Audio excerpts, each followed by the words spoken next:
വാഹനങ്ങളുടെ രൂപം മാറ്റുന്നത് മോട്ടോർ വാഹന നിയമം അനുസരിച്ച് കുറ്റകരമായിട്ടുള്ള ഒന്ന് തന്നെയാണ്. ഇങ്ങനെ ചെയ്താൽ പിഴ ഈടാക്കുകയും ചെയ്യുന്നതാണ്. കമ്പനി നിർമ്മിച്ചു വിൽക്കുന്ന രൂപത്തിൽ നിന്നും വാഹനങ്ങളിൽ മാറ്റം വരുത്തിയാൽ പിഴ ഈടാക്കാവുന്നതാണ്. കൂടാതെ മറ്റുള്ളവരുടെ സുരക്ഷയെ ബാധിക്കുന്ന രൂപമാറ്റമാണെങ്കിൽ പിഴയ്ക്ക് പുറമെ വാഹനത്തിന്റെ രജിസ്ട്രേഷനും റദ്ദാക്കാൻ സാധ്യതയുണ്ട്. ബൈക്കുകളിൽ സീറ്റ് കവറും ഹാൻഡ് ഗ്രിപ്പും മാത്രമാണ് കൂട്ടിച്ചേർക്കാൻ അനുവാദമുള്ളൂ. വാഹനങ്ങളിൽ മാറ്റം വരുത്തുകയാണെങ്കിൽ ഓരോ മാറ്റത്തിനും 5000 രൂപ വരെയാണ് ഉടമസ്ഥന്റെ കയ്യിൽ നിന്നും പിഴ ഈടാക്കുക. വാഹനങ്ങളുടെ ബോഡിയിൽ നിന്നും പുറത്തേക്ക് തള്ളി നിൽക്കുന്ന തരത്തിലുള്ള മാറ്റങ്ങൾ വരുത്തിയാൽ 20000 രൂപ വരെ പിഴ ഈടാക്കുന്നതുമാണ്. ബൈക്കുകളിലും ഇത് ബാധകമായിട്ടുള്ള ഒന്ന് തന്നെയാണ്. വാഹനത്തിന്റെ മുൻപിലുള്ള ഗ്ലാസിൽ 70%വും പിന്നിലുള്ള ഗ്ലാസിൽ 50%വും സുതാര്യത ഉറപ്പുവരുത്തുന്ന ടിൻഡ് ഗ്ലാസുകൾ വെക്കാൻ അനുവാദമുണ്ട്. എന്നാൽ കാഴ്ച മറക്കുന്ന വിധത്തിലുള്ള കൂളിംഗ് സ്റ്റിക്കറുകൾ ഒട്ടിക്കാൻ പാടില്ല. എതിരെ വരുന്ന ഡ്രൈവർമാരുടെ കാഴ്ചയെ ബാധിക്കുന്ന തരത്തിലുള്ള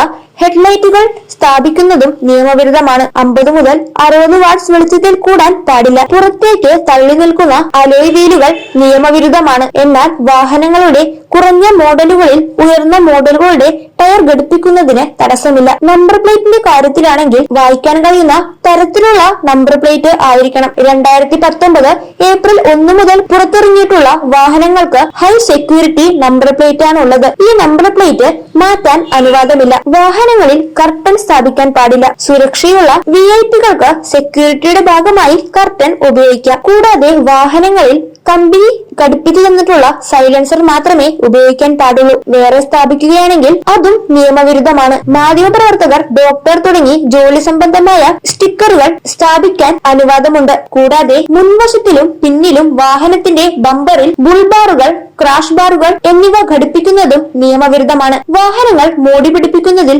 ഇഷ്ടമുള്ളവരാണ് കൂടുതൽ ആളുകളും. എന്നാൽ ഇത്തരത്തിലുള്ള നിയമങ്ങൾ ശരിയായ വിധത്തിൽ മനസ്സിലാക്കിയതിനു ശേഷം മാത്രമേ ഇക്കാര്യങ്ങൾ ചെയ്യാൻ പാടുള്ളൂ. ഇത്തരത്തിൽ നിയമവിരുദ്ധമായിട്ടുള്ള മാറ്റങ്ങൾ വരുത്തുകയാണെങ്കിൽ 5000 മുതൽ 20000 രൂപ വരെയുള്ള പിഴയാണ് ഈടാക്കുക. അതിനാൽ ഇതുമായി ബന്ധപ്പെട്ട കൂടുതൽ വിശദാംശങ്ങൾ ശരിയായ വിധത്തിൽ തന്നെ മനസ്സിലാക്കിയതിനു ശേഷം ഇക്കാര്യങ്ങൾ ചെയ്യാൻ പാടുള്ളൂ.